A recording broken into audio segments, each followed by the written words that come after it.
ಜಿಗಣಿಯ ಬಡಾವಣೆಯೊಂದರ ಬಳಿ ಚಿರತೆ ಓಡಾಡಿದೆ. ಚಿರತೆಯ ಚಲನವಲನ ಸಿಸಿಟಿವಿ ಕ್ಯಾಮೆರಾದಲ್ಲಿ ಸೆರೆಯಾಗಿದೆ. ಚಿರತೆ ಸೆರೆಗೆ ನಿಸರ್ಗ ಬಡಾವಣೆ ನಿವಾಸಿಗಳು ಆಗ್ರಹಿಸಿದ್ದಾರೆ. ಬೋನಿಟ್ಟು ಚಿರತೆ ಸೆರೆಗೆ ಅರಣ್ಯ ಇಲಾಖೆ ಸೆರೆ ಹಿಡಿಯುವಂತ ಪ್ರಯತ್ನವನ್ನ ಮಾಡ್ತಾ ಇರುವಂಥದ್ದು. ಮಕ್ಕಳು ಮಹಿಳೆಯರು ವಾಕಿಂಗ್ಗೆ ಹೋಗೋಕೆ ಆತಂಕ ಎದುರಾಗಿದೆ. ಬೆಂಗಳೂರು ಹೊರವಲಯದ ಆನೇಕಲ್ ತಾಲೂಕಿನ ಜಿಗಣಿಯಲ್ಲಿ ಕಳೆದ 2 ದಿನಗಳಿಂದ ಜಿಗಣಿಯ ನಿಸರ್ಗ ಲೇಔಟ್ನಲ್ಲಿ ಚಿರತೆ ಓಡಾಡೋದು ಕಂಡುಬಂದಿದೆ. ಬಡಾವಣೆ ನಿವಾಸಿಗಳಲ್ಲಿ ಭಯ ಶುರುವಾಗಿದೆ. ಈಗ ಚಿರತೆ ಸಂಚಾರ ಮಾಡಿರೋದ್ರಿಂದ ಅಲ್ಲೆಲ್ಲ ಓಡಾಟವನ್ನು ನಡೆಸಿರೋದ್ರಿಂದ ಜನರಿಗೆ ಮನೆಯಿಂದ ಹೊರಗಡೆ ಹೋಗೋದಕ್ಕೂ ಕೂಡ ಭಯ ಆಗ್ತಾ ಇದೆ. ಗಮನಿಸ್ತಾ ಇರ್ಬೋದು, ಚಿರತೆ ಓಡಾಡಿರೋದು ಗೊತ್ತಾಗಿದೆ. ಮೊದಲ ಬಾರಿಗೆ ಚಿರತೆ ಕಂಡಿದೆ ಅಂಥೇಳಿ ಇಲ್ಲಿನ ಸ್ಥಳೀಯರು ಹೇಳ್ತಾ ಇದ್ದಾರೆ. ಅರಣ್ಯ ಇಲಾಖೆಗೂ ಕೂಡ ಮಾಹಿತಿಯನ್ನು ಕೊಡಲಾಗಿದೆ.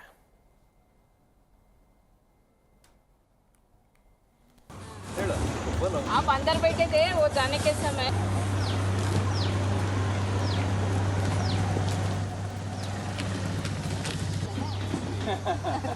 आप वो रूम के अंदर चले गए.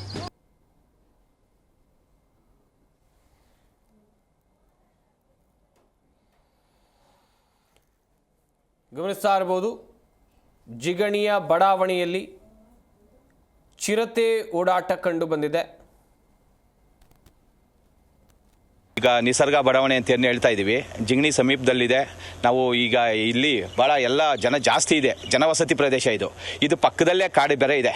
ಈ ಕಾಡು ಇರೋದ್ರಿಂದ ಏನಾಗಿದೆ ಅಂದರೆ ಇಷ್ಟು ದಿನ ಯಾವುದೇ ರೀತಿ ಪ್ರಾಣಿಗಳು ನಮಗೆ ಇಲ್ಲಿಗೆ ಬರ್ತಿರಲ್ಲ. ಈ ಸತಿ ಏನಾಗಿದೆ, ಚಿರತೆ ಬೆಳಗಿನ ಜಾವ 4:15 ಗಂಟೆಗೆ ಈ ಕಡೆ ಅಂದರೆ ಮೊದಲು ಯಾವಾಗೋ ಬಂದಿದೆ, ಎಷ್ಟು ಗಂಟೆಯಲ್ಲಿ ಬಂದು ಇದೇ ಜಾಗದಲ್ಲಿ ಏನಾಗಿದೆ ಅಂದರೆ ಪಾಸ್ ಆಗಿದೆ. 2 ದಿವಸನೂ ನಮ್ಗೆ ಒಂದು CC ಕ್ಯಾಮ್ರಾ ಇದೆ. ಆ CC ಕ್ಯಾಮ್ರಾದಲ್ಲಿ ರೆಕಾರ್ಡ್ ಆಗಿದೆ. ನಮ್ಗೇನು ಭಯ ಅಂದರೆ ಇಲ್ಲಿ ಜನ ಜಾಸ್ತಿ ಇರೋದ್ರಿಂದ ದಿನ ಸಾಯಂಕಾಲ 7 ಗಂಟೆ ಆದಮೇಲೆ ಊಟ ಮಾಡಿ ವಾಕಿಂಗ್ ಮಾಡ್ತಾರೆ. ಬೆಳಗಿನ ಜಾವ ವಾಕಿಂಗ್ ಮಾಡೋಕ್ಕೆ ಕೂಡ ಇವತ್ತು ಈ ಚಿರತೆ ಬಂದಾಗಿಂದನೂ ಭಯ ಬೀಳ್ತಾ ಇದ್ದಾರೆ. ನಮಗೆ ನಮ್ಮ ಜನಕ್ಕೆ ಒಂದು ಸ್ವಲ್ಪ ಭಯ ಶುರುವಾಗ್ಬಿಟ್ಟಿದೆ.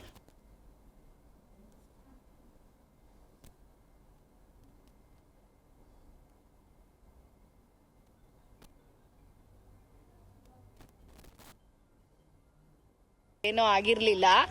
ಈಗ 2 ದಿನದಿಂದ ಅದು CCTVಯಲ್ಲೆಲ್ಲ ಚಿರತೆ ಬಂದಿರೋದು ಕಂಡಿದೆ. ಅದೇ ಹಿಡಿತೀನಿ ಅಂತ ಹೇಳಿ ಒಂದು ಚಿಕ್ಕ ಬೋನು ಎಲ್ಲ ಹಾಕಿದ್ದಾರೆ. ಫಾರೆಸ್ಟ್ ಆಫೀಸರು ಮತ್ತು ನಮ್ಮ ಲೇಔಟ್ ಅವರು ಎಲ್ಲ ಇದು ಮಾಡಿದ್ದಾರೆ, ಸಪೋರ್ಟ್ ಮಾಡ್ತಾ ಇದ್ದೀವಿ. ಇಲ್ಲಿ ತುಂಬ ಜನ ಮಕ್ಕಳು, ನಾವು ದಿವಸ ಇದು ನಮ್ಮ ವಾಕಿಂಗ್ ಬರೋ ಏರಿಯಾ ನಮ್ಮದು. ಮತ್ತು ಇಲ್ಲಿ ಆಟ ಆಡ್ತಾರೆ ಮಕ್ಕಳು ಎಲ್ಲರೂ. ಬೆಳಿಗ್ಗೆ 5 ಗಂಟೆಗೆ ನಮ್ಮದು ಫೇಮಸ್ ನಮ್ಮ ಲೇಔಟ್, ನಾವು 5 ಗಂಟೆಗೆ ಎದ್ದು ವಾಕಿಂಗ್ ಎಲ್ಲ ಮಾಡ್ತೀವಿ. ಜನ ಇದು ತುಂಬ ಚೆನ್ನಾಗಿದೆ. ಈಗ ಇದೊಂದು ಬಂದಿರೋದ್ರಿಂದ ನಮಗೆ ಓಡಾಡಲಿಕ್ಕೆ ಭಯವಾದ ಪರಿಸ್ಥಿತಿ ಬಂದಿದೆ. ದಿವಸ 2-3 ದಿನದಿಂದ ಬರ್ತಾ ಇದೆ ಅದು CCTVಯಲ್ಲಿ ಗೊತ್ತಾಗಿದೆ. ಅದಕ್ಕೋಸ್ಕರ ಜಿ ಕನ್ನಡ ನ್ಯೂಸ್ ಈಗ ನಿಮ್ಮ ಮನೆಯಲ್ಲೇ ನೋಡಿ. ಎಲ್ಲ ಕೇಬಲ್ಗಳಲ್ಲಿ ಈಗ ಲಭ್ಯ.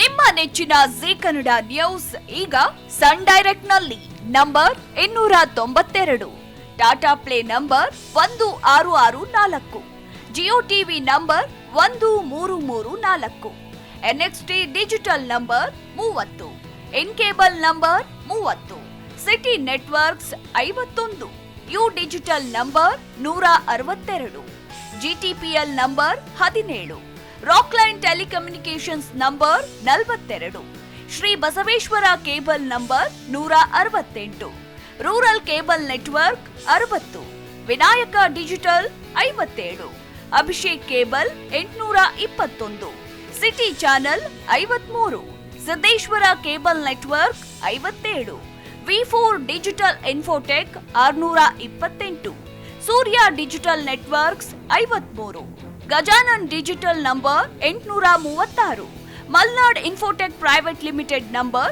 56, Metro Cast number 830, Victory Digital number 167ರಲ್ಲಿ ನೋಡಿ ಆನಂದಿಸಿ.